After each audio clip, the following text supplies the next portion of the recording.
Hello everyone, and welcome to the latest installment of Dreamcast, the games that never were. In this episode, we'll be taking a look at 5 more cancelled games for Sega's last console. Just sit back, relax, and enjoy this glimpse at these amazing games that once had so many people waiting in anticipation. Without further ado, here is episode 2 of the games that never were. Shakan by And Now Games was a sequel to the Genesis game of the same name and was based off of the comic book by Robert A. Cross. The story of Shakan is that he was a great warrior that defeated many foes in his lifetime and considered himself to be unbeatable.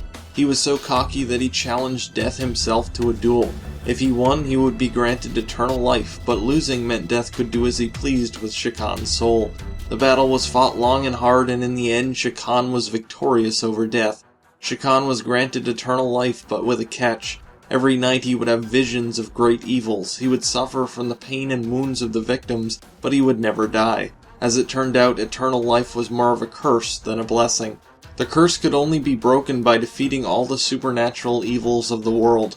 Only then would Shakan be able to end his suffering with eternal rest.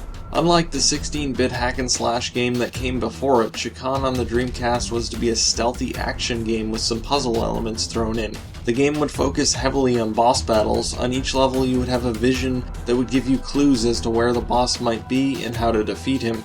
You might notice in a vision that a boss is attracted to a shiny object. You could find that object, throw it behind him, and when he turns around, stab him in the back. Or even throw the object off a cliff and watch the enemy jump off after it. Careful observation was to be crucial in defeating the bosses in Shakan. The game was to have many different weapons as well. Time travel was a big part of the game, so each time period you were in meant a new set of weapons to match the era.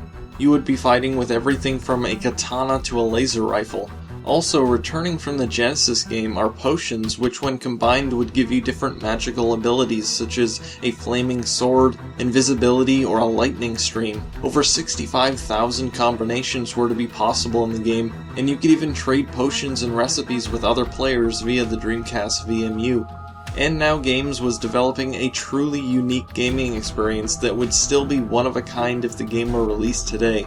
Unfortunately, the Dreamcast sequel to Shakan the Forever Man never saw the light of day. Only some concept art and a 3D Shakan tech demo exist today. The lead artist for the game would later use a lot of the concepts and art for the game in Blood Omen 2, which was released in 2002 on PS2, Xbox, GameCube, and PC.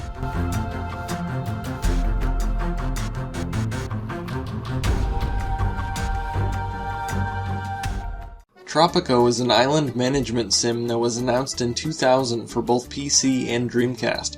The developer Pop Top Software was also working on another game, Railroad Tycoon 2, which was released in June of 2000 and was also a dual PC and Dreamcast release. They were quoted as liking the Dreamcast because they were a lazy bunch and the Dreamcast was easy to program for. In the game, the player would take the role of El Presidente, the dictator of the small Caribbean island of Tropico. As the leader of the island, you would be responsible for the lives of the people on it, and of course making as much money as possible to cover the cost of owning your own tropical paradise. In order to make money, you needed to manage taxation, establish resources to export to other countries, and create attractions for tourists that visit the island. Even though the economy is a big focus of the game, you also need to keep the residents of Tropico happy. Angering them can lead to a revolt in which they storm your presidential palace and take control of the island.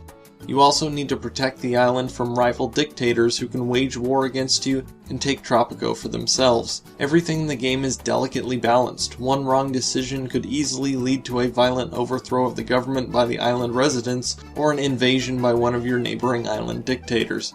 Tropico would have been the only game of its kind on the Dreamcast had it been released, but unfortunately it never happened. The Dreamcast version was originally scheduled for release in early 2001, but in April of that year only the PC version made it to store shelves, and it was announced that the Dreamcast version was no longer in development.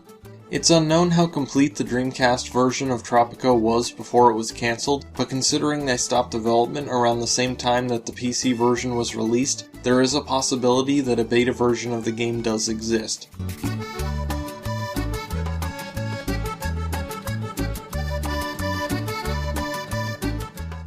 Shrapnel Urban Warfare 2025, developed by Zombie Studios, was a first-person shooter that was originally intended for release in October of 2000 for both PC and Dreamcast. The game used the Lithtech engine, which was developed by Monolith Productions in collaboration with Microsoft. The most recent game to use this engine was Middle-earth: Shadow of Mordor, which was released on multiple platforms in October of 2014. The story of Shrapnel takes place in the United States in the year 2025. Just 7 years ago, the country suffered a full-scale nuclear attack from a communist terrorist group which left 220 million people dead. The terrorists now occupy most of the United States, and as a member of MOUT, or Military Operations on Urban Terrain, it's up to you and your team to take back the country. Shrapnel was meant to be a very realistic game, with the developers even consulting with actual anti-terrorism experts during development. Even the weapons and equipment in the game, while semi-futuristic, were based off of actual military prototypes and designs. The single-player campaign would have you fighting terrorists in urban environments such as city streets, subway tunnels, and skyscrapers. The game also featured online cooperative and competitive multiplayer modes in which up to 8 Dreamcast and PC players could play together. Sadly, the game was never released on any platform and no explanation was ever given as to why. Several videos and screenshots of the game exist, and the PC version was known to be in a playable form, so it's a mystery as to why it was cancelled. Zombie Studios is still making games to this day. Their latest release is a survival horror game called Daylight that was released on PC and PS4 in April of 2014.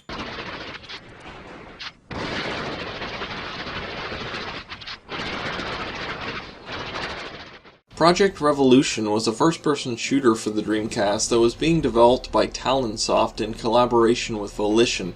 The game started development in late 1999 and used a new game engine called Reflex, which allowed for fully destructible environments. In the game, you play as James MacLeod, who is a miner on the fictional planet of Uvu 4 in the Orion system. There's a war going on between the GFR, the Galactic Federation of Republics, and the GUSP, the Galactic Union of Socialist Planets. The GFR have set up labor camps throughout the Orion system, and the GUSP is very unhappy with this. The condition of the planet's labor camps have deteriorated over the past 5 years, and the guards have become violent against miners that speak of revolting. Despite this, talk of revolution increases, and you as well as the other miners decide it's the only way to freedom. The game begins as you and a group of miners are resting in the barracks, and you hear a huge explosion followed by gunfire. A group of rebel miners storm in and start handing out weapons. From here you fight your way to the surface and onto the rebel encampment, where you hear the rebels are being aided by a team of GUSP mercenaries, and troops of GFR soldiers are on their way to stop the rebellion before it spreads to other planets. The Project Revolution campaign could be played offline by yourself or online with up to 7 other players. An online 18-player deathmatch mode was planned as well. The game would have taken full advantage of the Dreamcast hardware with fully destructible environments and large open areas with no load screens and no slowdowns. The 18-player online mode would have been extremely impressive as well. While the game did make it into beta form on the Dreamcast, which was shown off at the 2000 Electronics Entertainment Expo, it was never finished on the platform. The beta of the game was taken by Volition and ported to the PlayStation 2. While the storyline and gameplay remained very similar, the online mode was removed. The game was released in 2001 under the name Red Faction.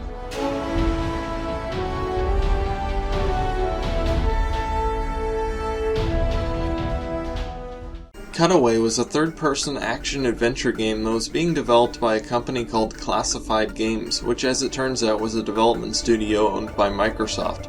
The game was originally scheduled for release in fall of 1999. Very little is known about Cutaway other than a vague description from a poster that was released online. The story was to take place in San Francisco, where terrorists have planted bombs. It's your job to find and defuse these bombs before they go off and cause chaos in the city. The gameplay was described as being similar to Capcom's Resident Evil, except with more of a focus on detective work than killing zombies. The story appeared to be a big part of the game, with the developers promising a lot of CG cutscenes and an intriguing storyline to keep you on your feet. Cutaway was described as being a photorealistic adventure with terror so real that you'll feel the blast. It was an intriguing description for sure, but unfortunately this is one adventure we're likely never to experience. Other than the poster and a couple small articles, nothing more is known about the game. After Classified Games initially teased their upcoming Dreamcast title, it seemed to have simply vanished without a trace. The most likely explanation is that Microsoft scrapped the project so they could focus more on titles for their upcoming Xbox console, but it's clear that we may never know what became of it.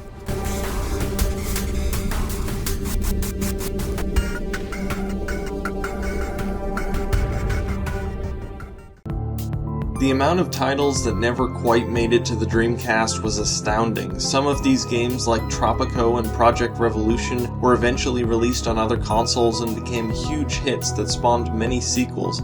We can only speculate if these games would have changed the fate of the Dreamcast. Had they been released on the console, would Sega still be in the console race today? We may never know the answer to that. I hope you enjoyed this episode of The Games That Never Were, and until next time, thanks for watching.